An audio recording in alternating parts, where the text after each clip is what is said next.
Je dois vous dire quelque chose que je rêvais dire il y a 2 ans. Pas à propos de la qualité d'image, à propos du moment exact où vous avez décidé de faire confiance à une étiquette conçue pour vous empêcher de comparer. La plupart des gens raisonnables, prudents, sont entrés chez Costco, ont vu un numéro de modèle qu'ils ne pouvaient trouver nulle part ailleurs et ont pensé que ça signifiait une qualité exclusive. Ce n'était pas le cas. Ça signifiait que vous ne pouviez pas le rechercher. Vous n'avez pas manqué un signal d'alarme, il n'y en avait pas à voir. C'était la conception. Section 1. L'architecture de la confiance. Voici ce qui s'est passé.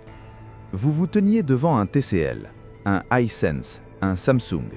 Le numéro de modèle avait une lettre supplémentaire, un suffixe, parfois juste un tiret et un C ou WM. Vous avez sorti votre téléphone. Vous avez cherché, rien n'est apparu. Alors vous avez regardé le prix, vous avez regardé les spécifications sur la carte, vous avez regardé la politique de retour de Costco, et vous avez fait un choix raisonnable. Ce que vous ne saviez pas, ce que personne ne vous dit dans l'allée, c'est que la télé devant vous est fonctionnellement identique à une vendue partout ailleurs. Même panneau, même processeur, même firmware. Mais le numéro de modèle a été changé juste assez pour que lorsque vous essayiez de faire des recherches, vous ne trouviez rien.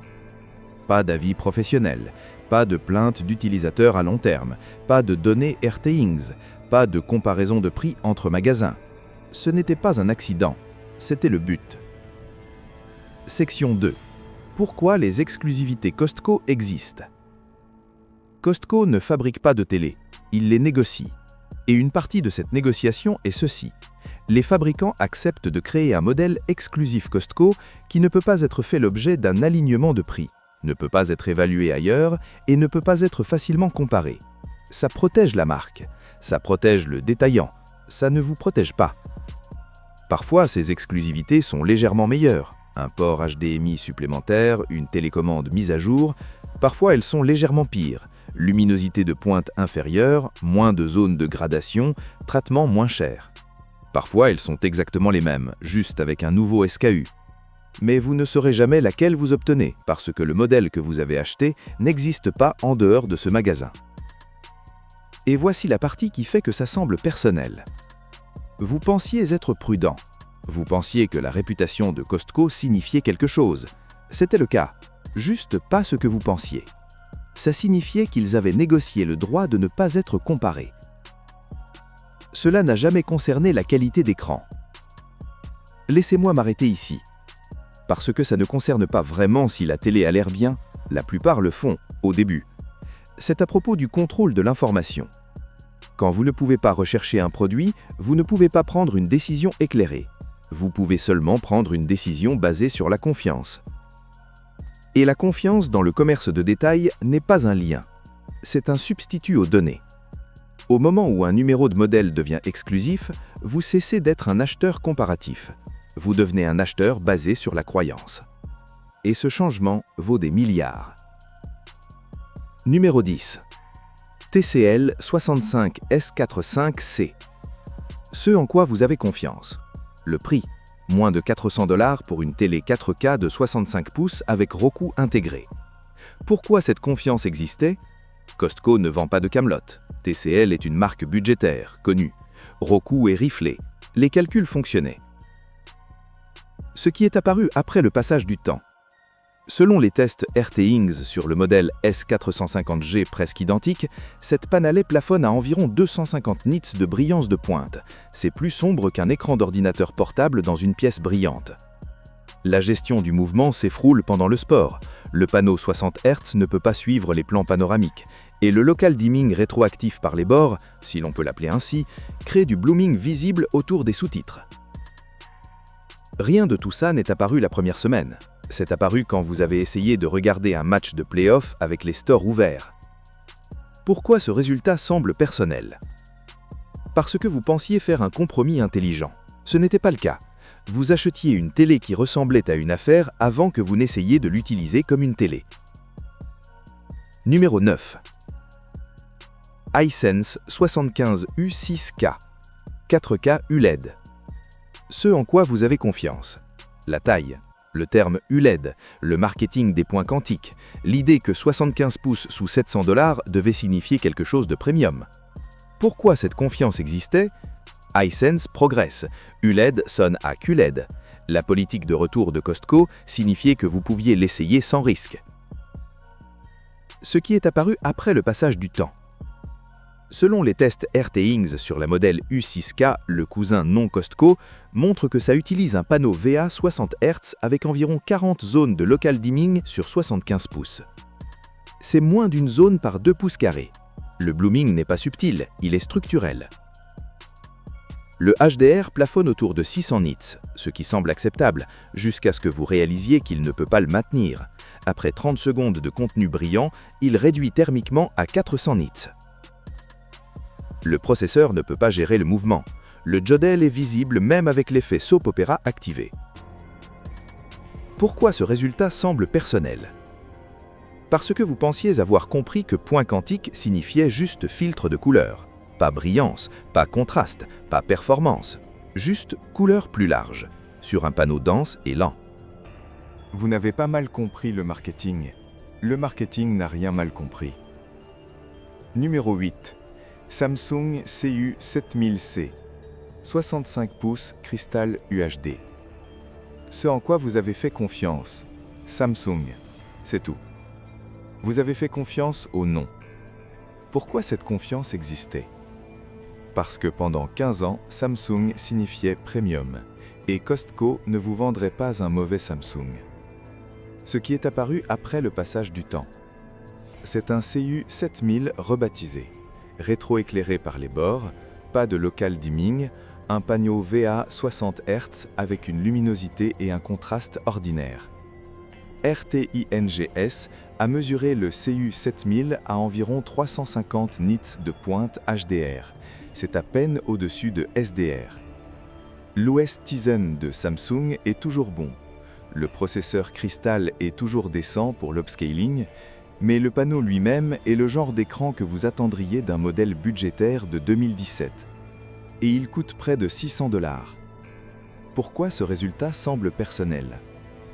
Parce que le nom Samsung vous a convaincu que c'était un terrain d'entente sûr. Ce n'était pas le cas. C'était une subvention de marque. Vous avez payé pour le logo, pas pour l'ingénierie. Et le numéro de modèle s'est assuré que vous ne pourriez pas comprendre ça jusqu'à ce qu'il soit déjà dans votre salon. Numéro 7. Vizio M65Q7-J04. 65 pouces M-Series Quantum. Ce en quoi vous avez fait confiance. La réputation de Vizio pour le rapport qualité-prix. Le mot Quantum. La curation de Costco. Pourquoi cette confiance existait? Vizio était le choix budgétaire intelligent. La série M dépassait son poids. Ce qui est apparu après le passage du temps. Ça utilise le panneau de l'année dernière avec des mises à jour du firmware.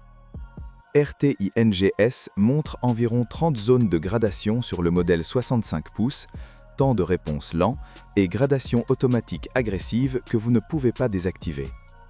La luminosité de pointe tourne autour de 400 nits en HDR. SmartCast RAM, les applications plantent, les mises à jour prennent des minutes. Mais le pire, 6 mois après, l'uniformité des noirs se dégrade. Vous commencez à voir des bandes verticales pendant les scènes sombres. Pas sur toutes les unités, mais sur assez pour que les fils Reddit et les posts AVS Forum s'accumulent discrètement, mois après mois. Pourquoi ce résultat semble personnel? Parce que vous pensiez que la proposition de valeur de Vizio existait toujours. Elle existait, pour Vizio. Pas pour vous. Numéro 6. LG UQ7920 Series, 70 pouces 4K Smart TV. Ce en quoi vous avez fait confiance.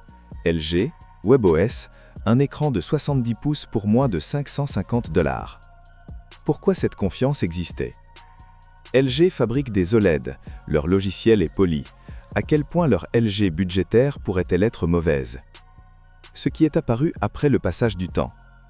Ça utilise le panneau de l'année dernière avec des mises à jour du firmware. RTINGS montre environ 30 zones de gradation sur le modèle 65 pouces, temps de réponse lent et gradation automatique agressive que vous ne pouvez pas désactiver. La luminosité de pointe tourne autour de 400 nits en HDR. SmartCast RAM, les applications plantent, les mises à jour prennent des minutes. Mais le pire, 6 mois après, l'uniformité des noirs se dégrade. Vous commencez à voir des bandes verticales pendant les scènes sombres. Pas sur toutes les unités, mais sur assez pour que les fils Reddit et les posts AVS Forum s'accumulent discrètement, mois après mois. Pourquoi ce résultat semble personnel? Parce que LG vous a convaincu que leur marque signifiait qualité de panneau. C'est le cas, sur les modèles qu'ils font, la publicité. Celui-ci existe pour faire paraître ses modèles meilleurs. Numéro 5. TCL 75Q 650G, 75 pouces Q-Class QLED. Ce en quoi vous avez fait confiance. Le branding Q-Class, le badge point quantique, un QLED 75 pouces à moins de 650 $. Pourquoi cette confiance existait? Les modèles haut de gamme de TCL obtiennent de bonnes critiques. Ça ressemblait à un pas en dessous de cela, pas une espèce différente. Ce qui est apparu après le passage du temps. Ça utilise des données RTINGS sur la série Q6, montre un panneau VA 60 Hz, environ 60 zones de gradation sur le modèle 65 pouces, et luminosité HDR de pointe autour de 500 nits. Ça semble correct, jusqu'à ce que vous l'utilisiez. L'algorithme de gradation locale est instable.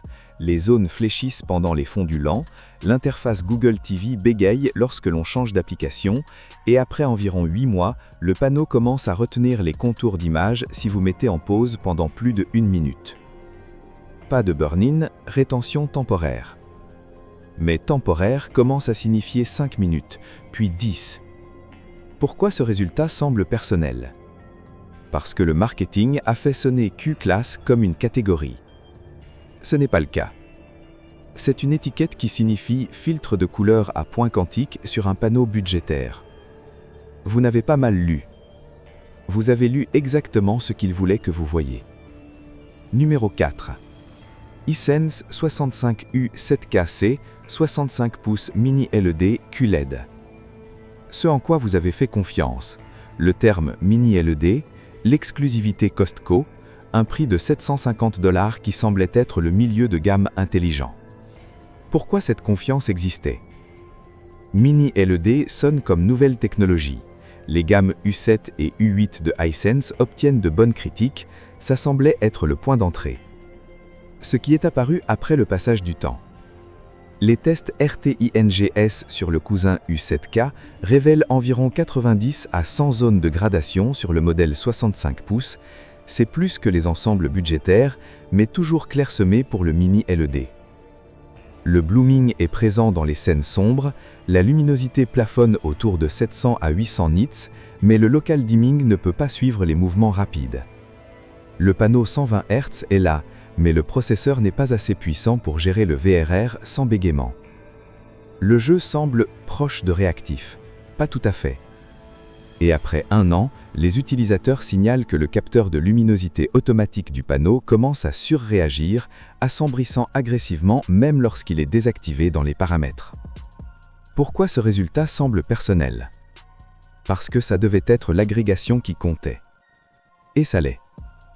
Un presque. Mais presque est l'espace où les acheteurs arrêtent de comparer et commencent à justifier. Vous n'aviez pas tort d'y faire confiance, vous étiez juste en avance. Numéro 3. Samsung Q60C Series, 65 pouces QLED 4K. Ce en quoi vous avez fait confiance. Le branding QLED de Samsung, le nom série Q, la confiance de Costco de le stocker. Pourquoi cette confiance existait? La série Q signifiait milieu à haut de gamme Samsung. QLED signifiait premium. Ce qui est apparu après le passage du temps. C'est un panneau VA 60 Hz sans local dimming. RTINGS confirme rétroéclairé par les bords, couche de point quantique, traitement Samsung et environ 350 à 380 nits de luminosité de pointe en HDR.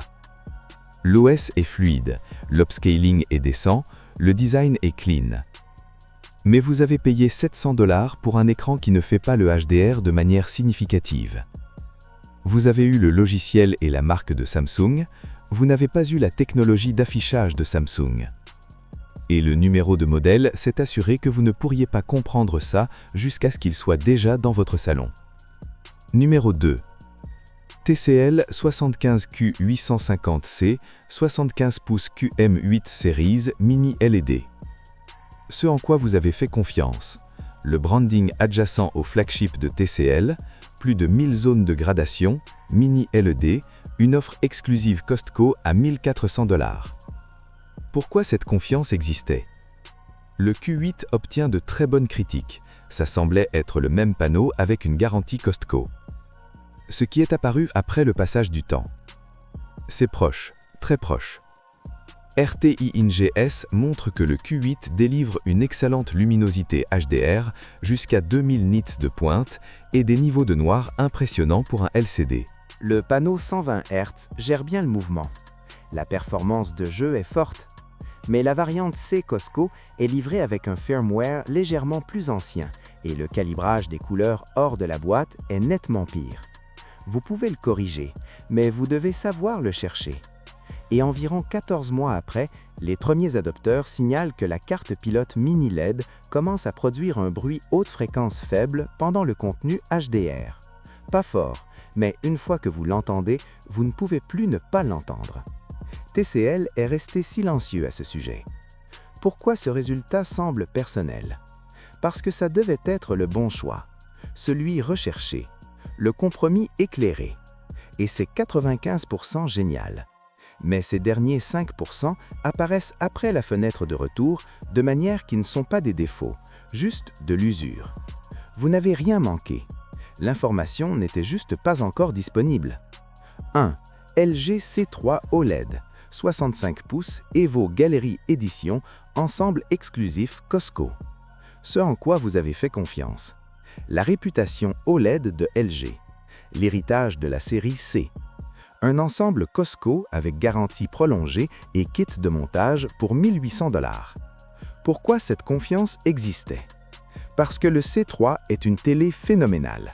RT Ings le note hautement. Les critiques l'adorent. C'est le choix sûr des enthousiastes.